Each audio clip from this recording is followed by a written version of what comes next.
Sa ika-6 na palapag ng isang lumang apartment sa Kazakhstan, isang babae ang tahimik na nakatanaw sa labas ng bintana. Hawak niya ang isang piraso ng resulta ng pagsusuri mula sa ospital na katatanggap niya lang. Isang pambihirang sakit sa immune system. Kung hindi magagamot, masisira ang kanyang paningin at ang mga laman loob sa loob ng 6 na buwan. Ang pangalang nakasulat sa papel ay ang sa kanyang kapatid na babae na 17 taong gulang pa lamang. Ang kanilang ina ay may 2 trabaho para itaguyod ang pamilya, habang ang kanilang ama ay hindi na makapagtrabaho tulad ng dati matapos maaksidente sa pinagtatrabahuhan. May gamot, ngunit ang halaga nito na higit sa 40,000 piso kada buwan na kailangang iangkat mula sa ibang bansa ay isang napakabigat na pasanin para sa kanilang pamilya. Kami na ang bahala. Hindi namin hahayaang masira rin ang buhay mo, sabi ng kanyang mga magulang na hanggang sa huli ay naghahanap ng ibang paraan. Ngunit alam na alam niya ang katotohanan. Sa kanilang bahay, siya lamang ang tanging makakayang umako sa gastusing iyon. Ang bida sa ating kwento ngayon ay si Lara, isang dalagang ipinanganak sa Kazakhstan at nagtapos sa Kazakhstan National University. Nag-aral siyang mabuti at naghanda para sa kanyang karera. Ngunit sa halip na pangarap, ang sumalubong sa kanya pagkatapos ng graduation ay ang resulta ng pagsusuri ng kanyang kapatid at ang reseta ng gamot. Isang gabi, matapos matulog ang lahat, naupo si Lara sa kanyang lamesa at tinitigan ng isang litrato. Ito ay larawan ng isang lalaking Pilipino na hindi niya kilala, na ipinadala ng isang ahensya para sa internasyonal na pagpapakasal. Lihim sa kanyang mga magulang, inihanda niya ang mga dokumento. Sa edad na 23, nagpasya siyang magpakasal sa isang lalaki mula sa kabilang panig ng mundo sa Pilipinas. Pagkalipas ng 3 taon, bumisita ang pamilya mula sa Kazakhstan sa Pilipinas. Nang makita nilang naging kalagayan ni Lara, napaiyak sila at napaluhod. Ano kaya ang nangyari sa pamilyang ito? Halina't pakinggan natin ang kwento ni Lara. Sa ika-6 na palapag ng isang lumang apartment sa Kazakhstan, habang papalubog ang araw sa labas ng bintana, ang mga kulay abo at natutuklap na pader at ang umuugong na hagdanan ay nababalot ng pulang liwanag bago tuluyang lamunin ng dilim. Sa oras na iyon, kung kailan isa-isang umuuwi ang mga tao, isang pamilyar na tanawin ang laging nagaganap sa maliit na tahanan sa dulo ng pasilyo. 4 na miyembro ng pamilya ang magkakasamang nakaupo sa paligid ng isang maliit na hapagkainan. Doon ako isinilang. Ang pangalan ko ay Lara. Sabi ni tatay. Noong isinilang ako ay isang araw ng tagsibol na may kakaibang lakas ng sandstorm. Sa isang maliit na maternity clinic, ilang oras na naghirap si nanay sa panganganak habang si tatay naman ay palingalinga sa pasilyo. Nanginginig ang mga kamay sa kanyang damit na puno ng alikabok. Maagang natapos ang trabaho sa construction site kaya't mabilis niyang pinadyak ang kanyang bisikleta papunta sa ospital. Lara, akala ko ay lalabas ang puso ko sa dibdib ng araw na iyon, madalas sabihin ni tatay habang tumatawa. At pagkatapos ay hahaplusin ang aking ulo ng kanyang malaki at magaspang na kamay. Ang kamay na iyon ay laging may bakas ng semento at lupa. Ngunit para sa akin, iyon ang pinakamainit na kamay sa buong mundo. Isang construction worker, ang aking ama. Kahit na nagsusugat ang kanyang mga kamay sa taglamig at natutuyo ang lalamunan sa init ng tag-araw, palagi siyang gumigising sa parehong oras sa madaling araw. Ang imahe niya sa aking alaala ay ang kanyang likod habang paalis. Sakay ng kanyang lumang bisikleta na may dalang bag ng mga kagamitan at tinatahak ang madilim na daan.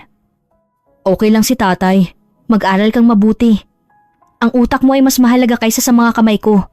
Iyan ang mga salitang lagi kong naririnig nung bata pa ako. Mas abala si nanay. Sa umaga, nagtatrabaho siya sa paglilinis ng sahig at pag-aayos ng mga pinagkainan sa cafeteria ng isang paaralan. Pagsapit ng gabi, lumilipat siya sa isang maliit na patahian malapit sa palengke.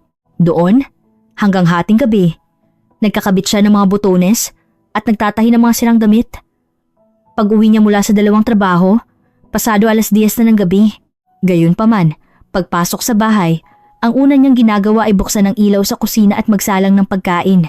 Kahit may maitim na bilog sa ilalim ng kanyang mga mata, laging may mainit na kanin, sabaw at tinapay mula sa cafeteria na nakahain para sa akin. Nay, hindi po ba kayo pagod? Tanong ko minsan. Palagi niyang sinasagot. Kapag kumakain ng marami ang anak ko, hindi napapagod si nanay. Alam kong hindi iyon totoo. Ngunit may mga araw na sinasadya kong kumain ng marami para lang marinig ang mga salitang iyon. Hindi kami mayaman. Tuwing taglamig, sumisingit ang malamig na hangin sa mga siwang ng bintana at buong gabi naming naririnig ang paghampas ng manipis na kortina para makatipid sa kuryente. Isang ilaw lang sa isang silid ang aming binubuksan at madalas kaming apat na magkakatabing natutulog sa ilalim ng makapal na kumot sa harap ng isang maliit na electric heater. Ngunit gustong-gusto ko ang mga sandaling iyon, ang mahina at ritmikong hilik ni tatay, ang banayad na paghinga ni nanay, at ang init ng katawan ng aking kapatid sa tabi ko. Sa tuwing naririnig ko ang lahat ng iyon, nararamdaman kong walang lugar sa mundo na mas ligtas pa kaysa rito. Ang kahirapan na isang pasanin sa aming pamilya. Ngunit ang pagmamahal ang unang natutunan ko. Nang ako'y 6 na taong gulang, dumating ang isang bagong miyembro sa aming pamilya. Isang sanggol na may malalaking mata, na walang lakas, na nagbubukas at nagsasara ng kanyang maliliit na daliri. Ang aking kapatid na babae, pinangalanan namin siyang Aisha. Lara, ate ka na ngayon. Alagaan mong mabuti si Aisha. Sabi ni nanay na may ngiti sa labi kahit na namayat siya dahil sa panganganak. Simula noon, sineryoso ko ang aking papel bilang ate. Kapag umiiyak siya, ako ang unang tumatakbo para tapikin ang kanyang likod. Kapag gabi ang trabaho ni nanay, umaakyat ako sa isang maliit na silya para magpakulo ng tubig sa takure. Maingat kong pinalalamig ang pinakuloang tubig at dahan-dahan itong ipinapainom sa kanya. Tiyak na mapanganib iyon sa mata ng isang matanda, ngunit para sa akin noon, iyon ang pinakamahusay na paraan para protektahan siya. Minsan, pabirong sinasabi ni tatay, ang haligi ng tahanang ito ay si Lara. Kahit bumagsak kaming lahat ni nanay mo, basta't nandyan si Lara, makakabangon kami ulit. Sa tuwing naririnig ko iyon, may kung ano nag-aalab sa aking dibdib, kahit na maliit pa akong bata. Sa mga sandaling iyon, pakiramdam ko ay ako ang matatag na tagapagtanggol ng aming tahanan. Nang pumasok ako sa paaralan, isang bagong mundo ang aking natuklasan. Ang mga numero at letra sa pisara, ang tunog ng tisa ng guro, ang mga batang nagtatakbuhan sa pasilyo tuwing recess. Noong una, lahat ay bago. Ngunit hindi nagtagal, natutunan kong mahalin ang mga numero at salita. Sa klase ng matematika, nagiging malinaw ang aking isip kapag naglulutas ng mga problema. Sa pagsulat naman, mabilis na lumilipas ang oras habang inilalabas ko ang mga kwentong nasa aking isipan. Madalas sabihin ng aking guro habang tinitingnan ang aking kwaderno, Lara, may talento ka sa pagbuo ng mga salita. Ano ang gusto mong maging paglaki mo? Hindi ako makasagot ng maayos. Minsan, pabiro kong sinasabi, maging mayaman. Ngunit sa kaibuturan ng aking puso, ang pangarap ko lang ay isang buhay kung saan hindi na mag-aalala ang aking pamilya. Isang araw, nagkaroon ng maliit na bazar sa paaralan. Isang kaganapan kung saan nagbebenta at bumibili ang mga magkakaibigan ng mga gamit mula sa bahay. Karamihan ay mga lumang laruan, libro at hairpins. Dala ko ang ilang maliliit na handmade bracelets na binili ni tatay para sa akin sa palengke noon. Inilagay ko lang ito sa aking lamesa, ngunit walang sino mang pumansin. Lahat ay nakatingin sa mas malalaki at magagarang bagay. Matapos mag-isip sandali, pumunit ako ng isang pahina mula sa aking kwaderno at tiniklop ito. Maingat akong nagsulat gamit ang Crayola. Pulseras na. Nagdadala ng swerte. Sa tabi nito, gumuhit ako ng maliliit na puso at bituin. Pinutol ko ang manipis na ribon na dala ko mula sa bahay. Itinali sa bawat pulseras at inayos muli ang mga ito sa lamesa. Hindi nagtagal, nagsimulang maglapitan ng mga kaklase ko. Ito ba ay nagdadala ng swerte? Makakakuha ba ako ng mataas na marka sa pagsusulit?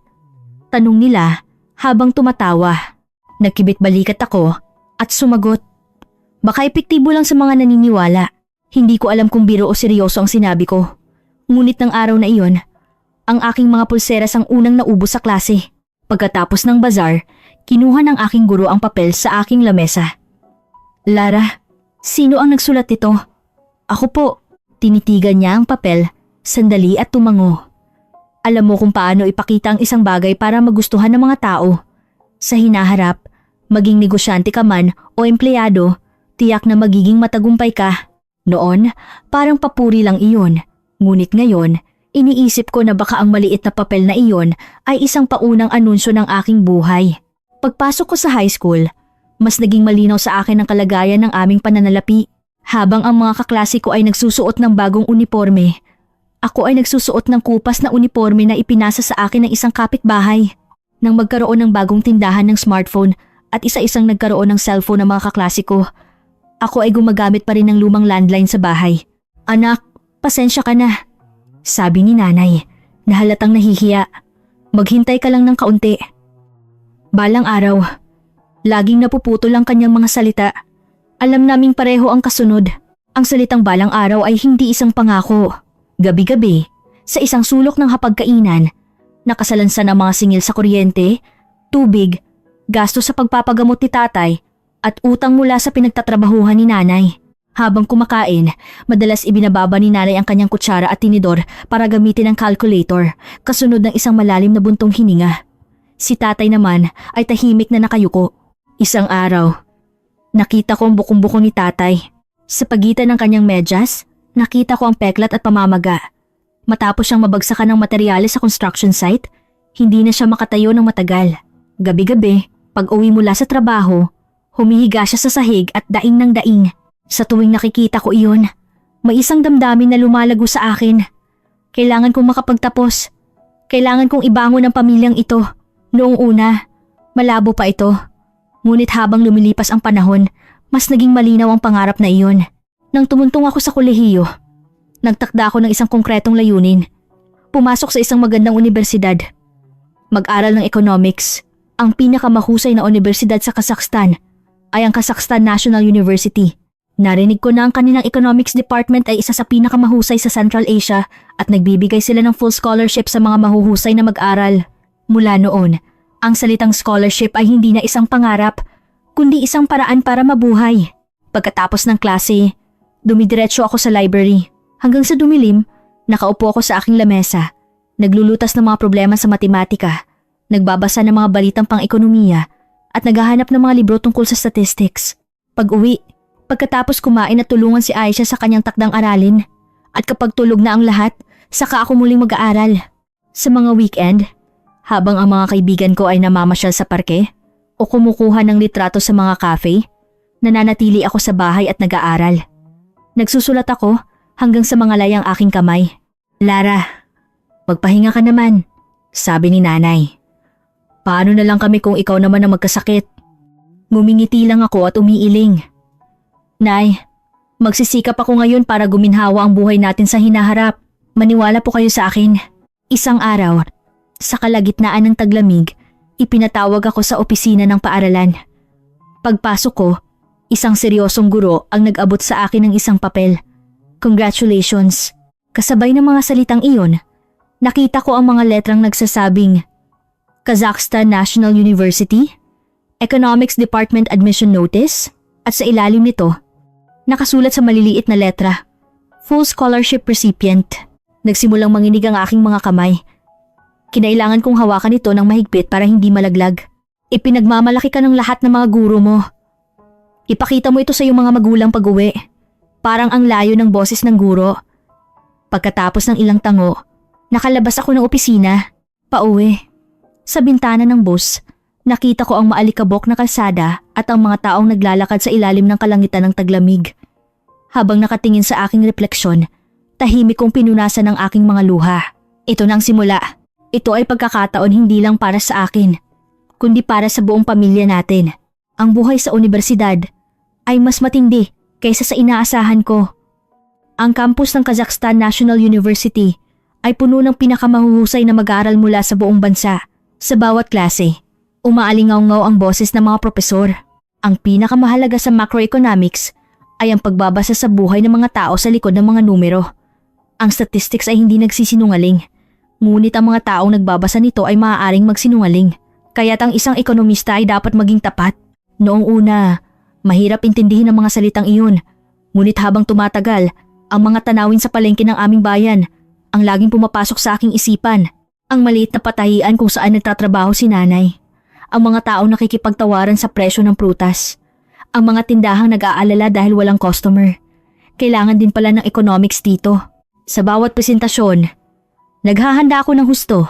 Magdamag akong nagsasaliksik, gumagawa ng mga graph, at pinapaganda ang aking mga slide.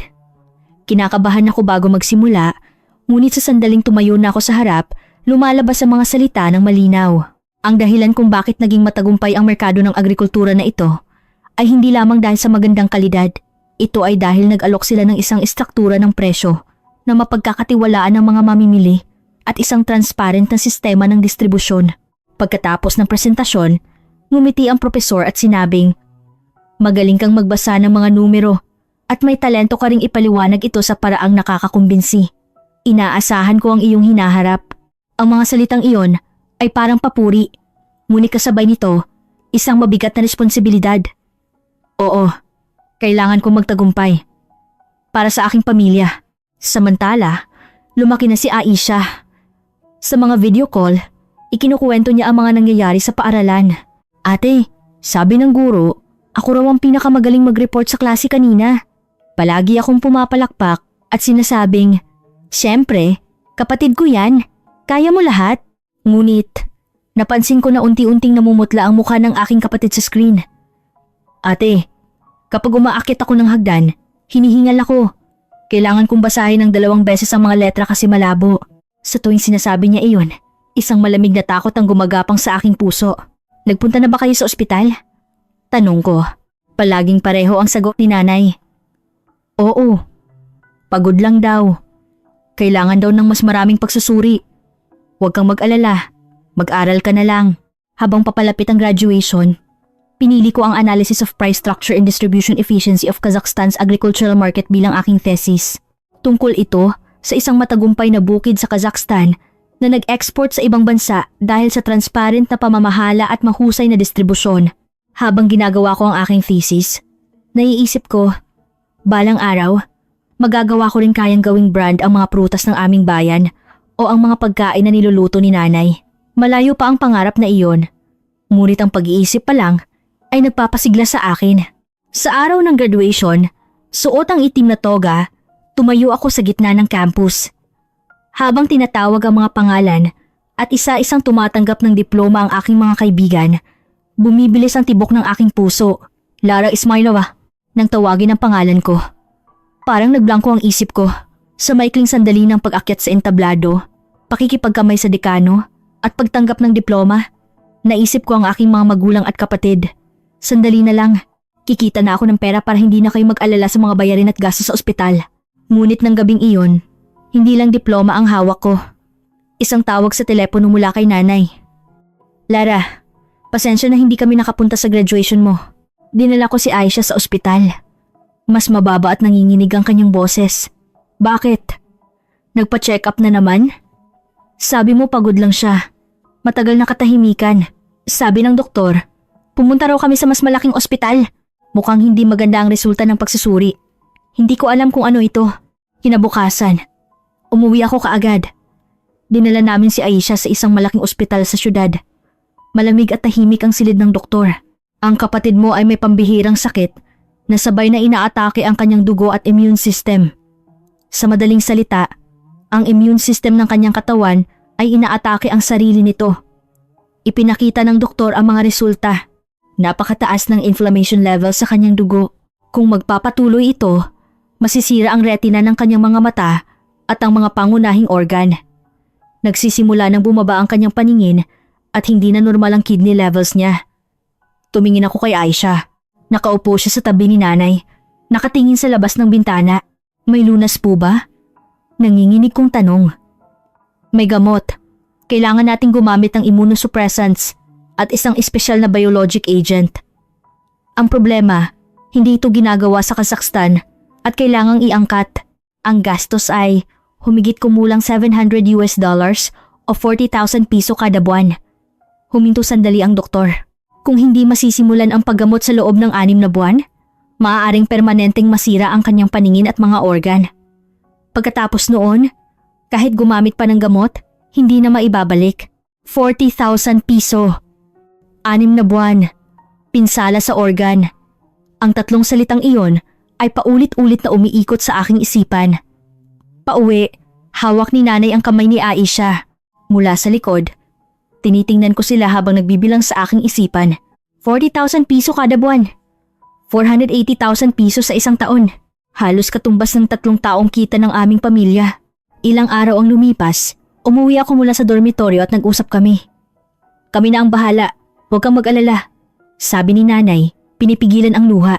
"Hihiram kami sa mga kamag-anak." At titingnan natin kung may tulong mula sa gobyerno. Tumango si tatay. Ngunit alam ko kung ano ang ibig sabihin ng 40,000 piso sa aming buhay. At alam kong sa aming pamilya, ako lang ang tanging makakaako nito. 2 linggo pagkatapos ng graduation, nagpasa ako ng mga resume sa iba't ibang kumpanya. May ilang tumawag para sa interview, ngunit pare-pareho ang alok. 25,000 hanggang 30,000 piso kada buwan. Tataas daw kapag may karanasan na. Ngunit hindi ito sapat para sa gamot ni Aisha at sa gastusin ng pamilya. Sinubukan kong umutang sa bangko, ngunit walang kolateral at hindi maganda ang credit record ni tatay. Tumawag ako sa mga kamag-anak, ngunit lahat sila ay may sariling problema. Habang isa-isang nagsasara ang mga pinto, nawalan ako ng pag-asa. Wala ng paraan. Isang araw, sa chat group ng mga kaklase ko, may nagpost. Yung kapitbahay ng pinsan ko, nagpakasal sa isang Pilipino. Nakabili na raw sila ng bahay at nagpapadala pa ng pera sa magulang. Nakakainggit. Noong una, binaliwala ko ito. Ngunit gabi-gabi, hindi ako makatulog at paulit-ulit itong pumapasok sa isip ko. Pilipinas, internasyonal na kasal, nakabili ng bahay, nagpapadala ng pera, lihim akong nagsaliksik sa internet. Kazakhstan Philippines International Marriage, napakaraming ahensya at testimonya. Ang ilan ay success stories, ang iba ay babala. Ngunit may isang pagkakatulad. Mabilis na paraan para makakuha ng pera. Bilang nag-aral ng economics, kinuwenta ko ito. Kung magtatrabaho ako sa Kazakhstan, aabutin ng 1 taon bago maging stable. 6 na buwan lang ang mayroon si Aisha. Kung magpapakasal ako sa dayuhan, makakatanggap ako kaagad ng pera. At dahil mas mataas ang sahod sa Pilipinas, makakapagpadala ako. Isa lang ang pagpipilian. Pagkatapos ng ilang araw, lihim akong nagpadala ng mensahe sa isang ahensya. 3 araw ang lumipas, nakatanggap ako ng email. Binuksan ko ang attachment, isang larawan ng lalaki, Pilipino. 40 taong gulang. Nagpapatakbo ng isang mango farm. Simpleng mukha, pilit ng ngiti. Matagal kong tinitigan ang larawan. Sinabi ko sa sarili ko, kung maililigtas ko ang mga mata ng kapatid ko, walang bagay na hindi ko kayang gawin. Nang gabing iyon, habang tulog na ang lahat, naupo ako sa aking lamesa. Sa ilalim ng ilaw, nakalatag ang resulta ng pagsusuri at reseta ng gamot. Sa tabi nito, ang papel na inimprenta ko. Ilang araw na ang nakalipas. Impormasyon sa internasyonal na kasal sa Pilipinas. Tiyak na tututol ang aking mga magulang. Hindi nila papayagan na ipadala ang kanilang anak sa ibang bansa para sa ganoong kasal. Kaya't wala pa akong sinasabi. Tahimik lang akong nagkalkula sa aking isipan at tahimik na nakarating sa isang konklusyon. Oo, ako lang ang makakaako nito sa pamilyang ito. Kung may kailangang isakripisyo ang kanyang kinabukasan, dapat ako iyon. Pumasok ako sa silid ni Aisha. Sa ilalim ng liwanag ng buwan, nakita ko ang kanyang mukha. Maputla, nanginginig ang paghinga. Hinawakan ko ang kanyang kamay. Aisha, poprotektahan ka ni ate. Hindi ko alam noon na ang desisyong iyon ay babago ng tuluyan sa kapalaran ng aming pamilya. Simula sa araw na iyon, nagbago ang aking buhay. Nag-aral ako ng Filipino araw-araw at nagsaliksik tungkol sa Pilipinas. Ang aking search history ay napuno ng mga katagang mango farm sa Pilipinas, buhay probinsya sa Pilipinas, batas sa internasyonal na kasal. Nakailang beses na ako nakipag-ugnayan sa ahensya. Miss Lara, nakita na po ng lalaking Pilipino ang profile ninyo. Positibo po ang tugon niya. Gusto niyo po bang mag-set ng video call? Nanginginig ang kamay ko nang matanggap ang mensahe. Nangyayari na talaga ito. Ngunit hindi ko pa masabi sa aking mga magulang. Sa hapunan, ilang beses kong sinubukang magsalita, ngunit walang lumalabas sa aking bibig. Si nanay ay abala sa pagdadala kay Aisha sa ospital. At si tatay ay daing ng daing dahil sa sakit ng kanyang bukong-bukong. Lahat sila ay nasa kanilang limitasyon na. Isang gabi, sinabi ni nanay, tinanong ko ang tito mo kung pwede tayong humiram. Pero kailangan din daw nila ng pera para sa tuition ng anak niya. Yumuko lang si tatay. Nang gabing iyon, napagtanto kong hindi ko na ito maaaring ipagpaliban pa. Kinabukasan, sumagot ako sa ahensya. Sige po, mag-set tayo ng video call. Itinakda ito pagkatapos ng 1 linggo. Biyernes ng gabi iyon. Nagpaalam akong pupunta sa bahay ng isang kaibigan, ngunit sa totoo lang, pumunta ako sa isang internet cafe. Naupo ako sa isang tahimik na sulok at nanginginig na pinindot ang link. Hindi nagtagal, isang mukha ng lalaki ang lumitaw sa screen. Ang lalaki sa larawan. Miguel Reyes. 60 taong gulang, may-ari ng mango farm. Nakatira kasama ang mga magulang. Awkward siyang kumaway. Hello, ako si Miguel Reyes. Mas mahina ang boses niya kaysa sa inaasahan ko. At mukhang tensyonado. Ako po si Lara, bati ko sa wikang Filipino na pinag-aralan ko. Lara, nice to meet you. Nakapagtapos ka raw ng kolehiyo? Economics major? Opo, ako, high school lang. Okay lang ba iyon? Natigilan ako. Ano ang kinalaman ng edukasyon sa pagpapakasal? At nandito ako para iligtas ang kapatid ko. Opo, okay lang. Tumagal ng 30 minuto ang video call. Ang ahente ang nagsilbing interpreter. Ipinakita niya ang kanyang mango farm, ikinuwento ang kanyang mga magulang, at paulit-ulit na sinabing aalagaan niya ako. Hindi malaki ang bahay namin, pero kumpleto naman sa gamit. Mababait din ang mga magulang ko. Tutulungan ka nilang mag-adjust sa buhay sa Pilipinas. Pagkatapos ng tawag, tinanong ng ahente. Miss Lara, ano po sa tingin niyo? Itutuloy po ba natin? Tumingin ako sa screen at dahan-dahang tumango. Opo, ituloy po natin. Sa sandaling iyon, tuluyan nang nagbago ang direksyon ng aking buhay. Pauwi, tumingala ako sa langit na puno ng bituin. Naalala ko noong bata pa ako, kasama si tatay na naghahanap ng mga konstelasyon. Tay, aalis na po ako sa isang napakalayong lugar pagkalipas ng 1 linggo. Hindi ko na ito maitago. Ipinadala ng ahensya ang kontrata at schedule. Kailangan ko ng pahintulot ng aking mga magulang para sa bisa. Sa hapunan, nanginginig kong sinabi, Nay, Tay, may sasabihin po ako. Ibinalaba ni nanay ang kanyang kutsara. Ano iyon anak? Magpapakasal po ako sa Pilipinas. Natahimik ang buong silid. Si tatay ang unang nagsalita. Ano? Internasyonal na kasal? Opo, sa isang lalaking Pilipino. Doon na po ako titira. Namutla si nanay. Lara, anong pinagsasabi mo? Wala ka ba sa sarili mo? Buo na po ang desisyon ko. Nanginginig ang boses ko, ngunit malinaw ang aking mga salita. Ang gamot ni Aisha ay 40,000 piso kada buwan. Kahit magtrabaho ako rito, hindi aabot ng 30,000 ang sahod ko. 6 na buwan lang ang mayroon tayo. Kung hindi, mabubulag si Aisha. Nagsimulang umiyak si nanay. Pero hindi ito tama, Lara. Kagagraduate mo lang. Magsisimula pa lang ang buhay mo. Okay lang po ako, Nay. Hinawakan ko ang kanyang kamay. Natutunan ko sa economics kung ano ang pinakamahusay na pagpipilian. Sa ngayon, ito na lang ang natitirang pagpipilian natin. Hinampas ni tatay ang lamesa.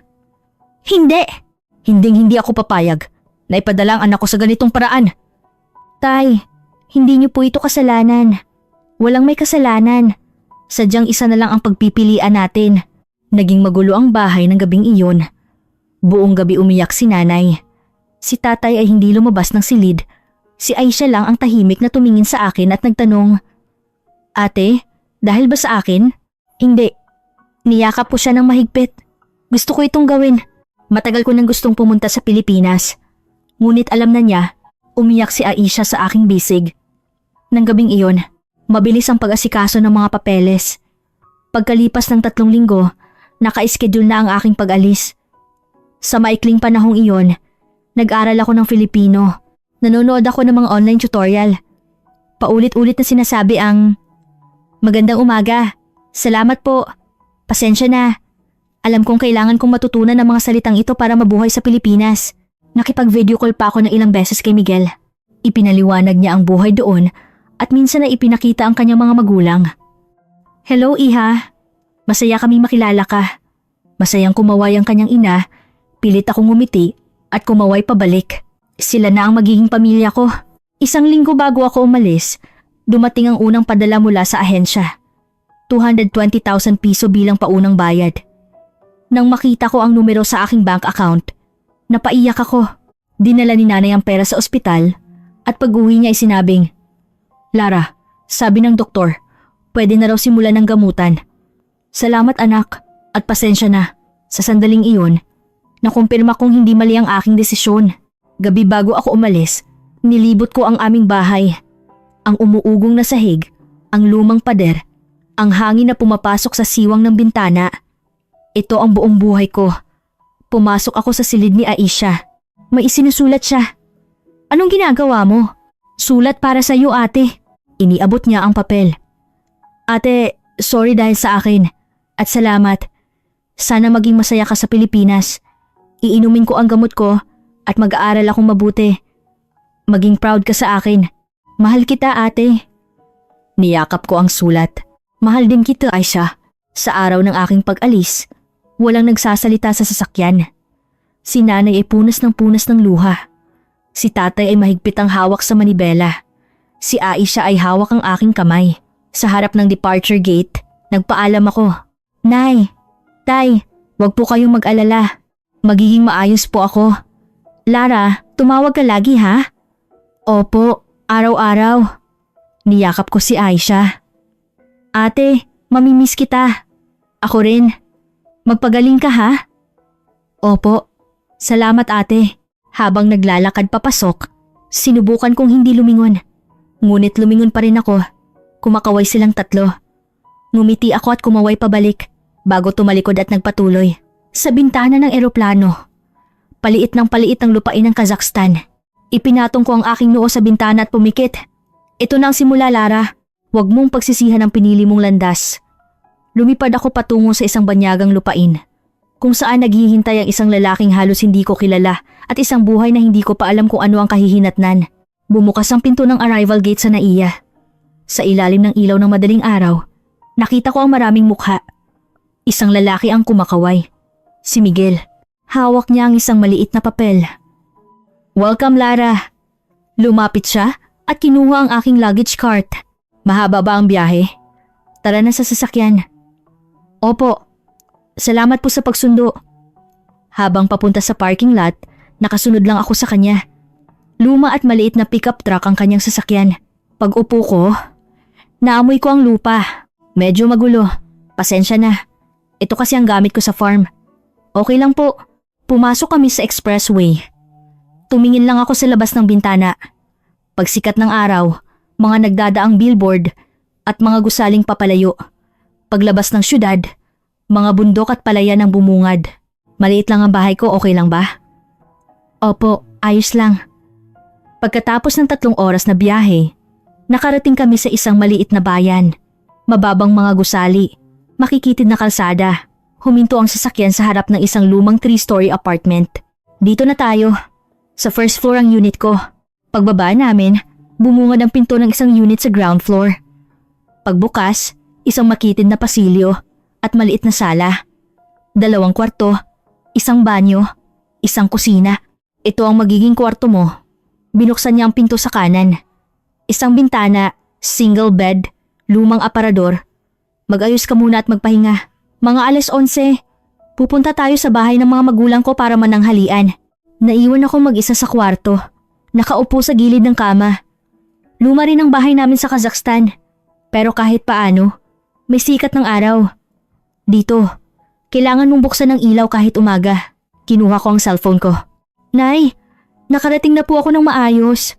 Mabilis ang reply. Mabuti naman anak. Mag-ingat ka, 11:00. Kumatok si Miguel. Lara, handa ka na. Sumakay kami ulit sa truck at bumiyahe ng 20 minuto pa. Paglabas ng bayan, mga bukirin ang nakalatag at sa dulo ng isang makitid na daan, may isang bahay na bungalow. Sa hardin, may mga tanim na gulay at sa likod nito, isang malawak na mango farm. Ito ang bahay ng mga magulang ko at dito rin ang farm. Bumukas ang pinto at lumabas ang isang babae, ang biyenan ko. Ngumiti siya. Napagod ka siguro sa biyahe. Halika, kumain na tayo. Pumasok kami sa loob. Amoy pagkain. Maliit na sala. Mababang hapagkainan. Nakatayo sa may pinto ng isang kwarto ang biyenan kong lalaki. Awkward na nakangiti sa akin. Puno ng pagkain ang mesa. Kumain ka ng marami. Ngayon ka lang siguro makakatikim ng pagkaing Pilipino. Opo, salamat po. Kumuha ako ng kutsara at tinidor. Pagkatapos kumain, isinama ako ng biyenan kong babae sa mango farm. Ito ang aming taniman ng mangga, mahigit 1 ektarya. Kapag tag-init, namumulaklak at pagkatapos ay namumunga. Sa tag-ulan, inaani. Pagdating ng panahon, kailangan mo ring tumulong dito.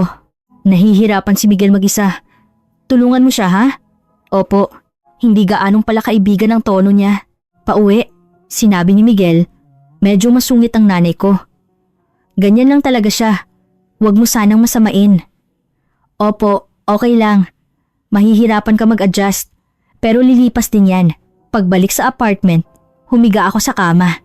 Pagod sa biyahe, sa bagong lugar, at sa bigat ng kalooban. Kinabukasan, nagsimula ang aking bagong buhay. Tinulungan ako ni Miguel na mag-adjust. Itinuro niya ang mga pangalan ng pagkain at mga simpleng salita. Ito ay sinigang. Ito ay adobo. Ibinili niya ako ng mga damit para sa mainit na panahon.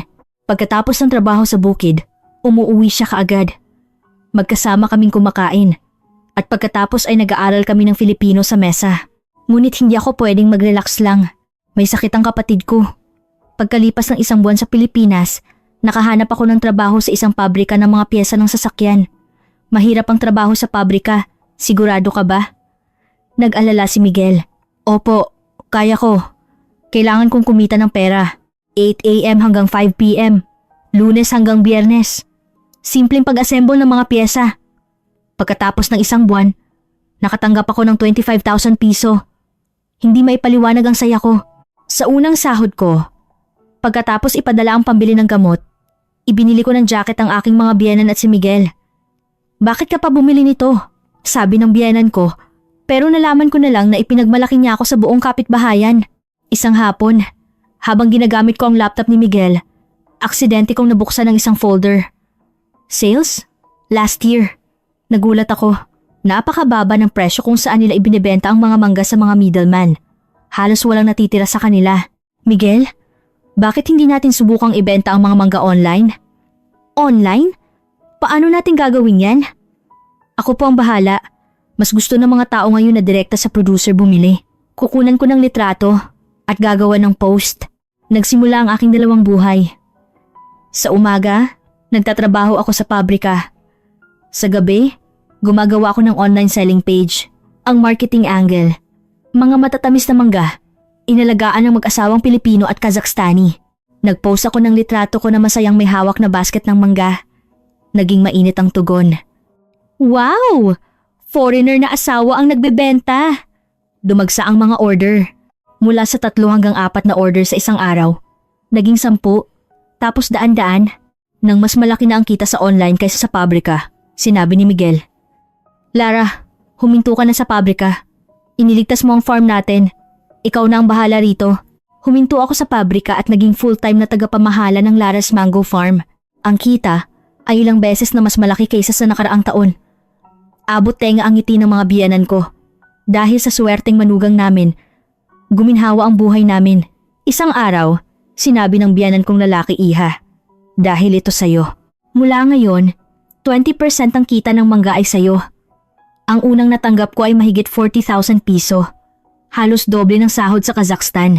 Kinuwenta ko, 40,000 para sa gamot ni Aisha, 10,000 para sa gastusin namin, at ang sobra ay ipon. Nagpadala ako agad. Nay, nagpadala na po ako. Okay na po ang farm, hindi ko na kailangang magtrabaho sa pabrika. Ang reply ni nanay. Lara, salamat anak. At pasensya na. Kumagaling na si Aisha. 1 taon nang lumipas. Bago magpasko, sinabi ko kay Miguel, gusto ko sanang bigyan ng regalo ang nanay at tatay mo. Anong regalo? Isang massage chair? Mahal ito, pero sa naipon namin, posible. Masakit lagi ang likod ni nanay at ang mga binti ni tatay.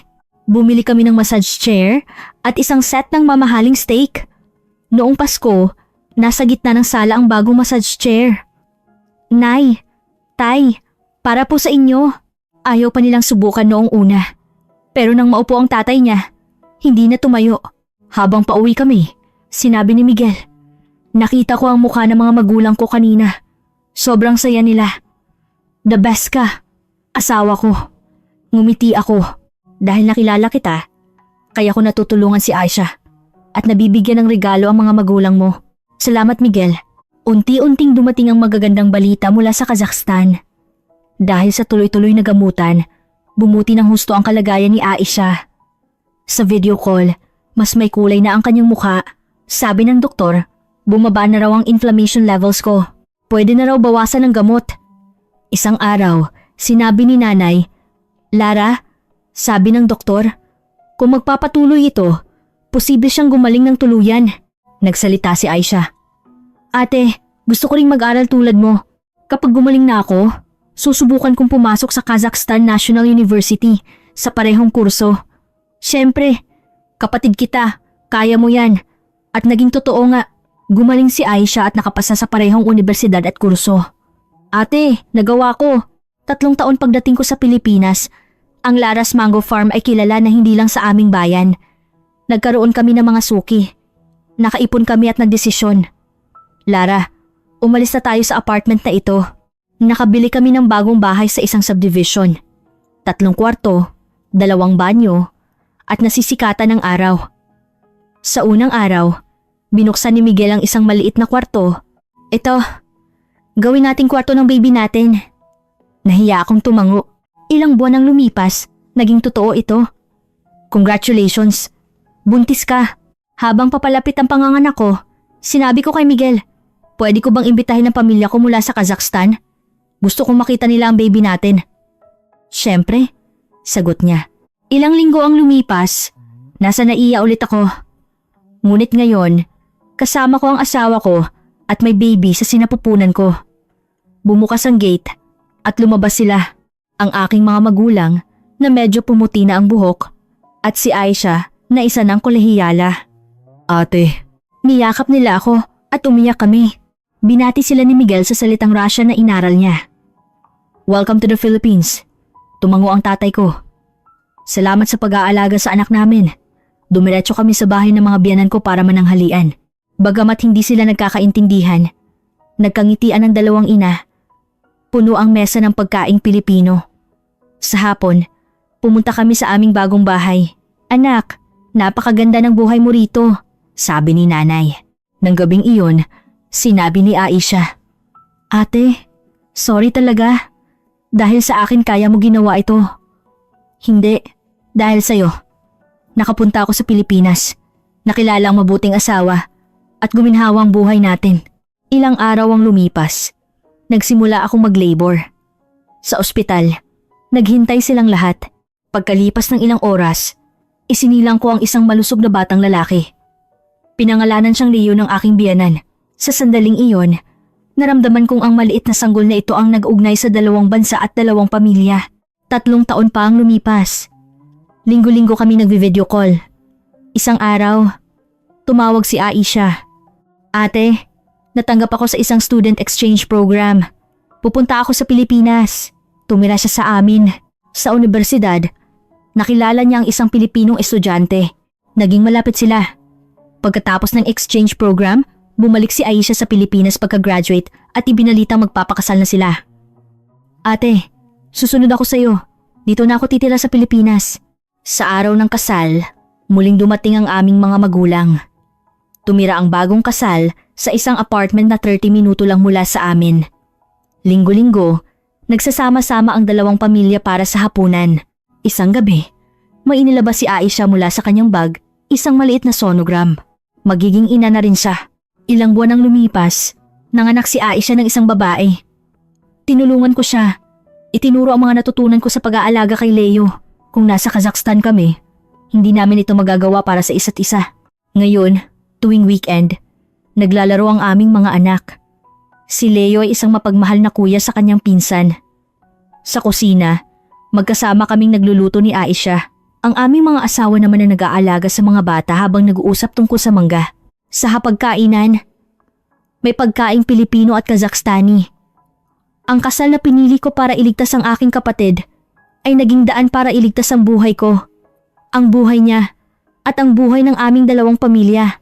Araw-araw, namumula ang mga mangga sa aming bukid. Tumutunog ang mga notifikasyon ng online orders at pinupuno ng halakhak ng 2 bata ang aming tahanan.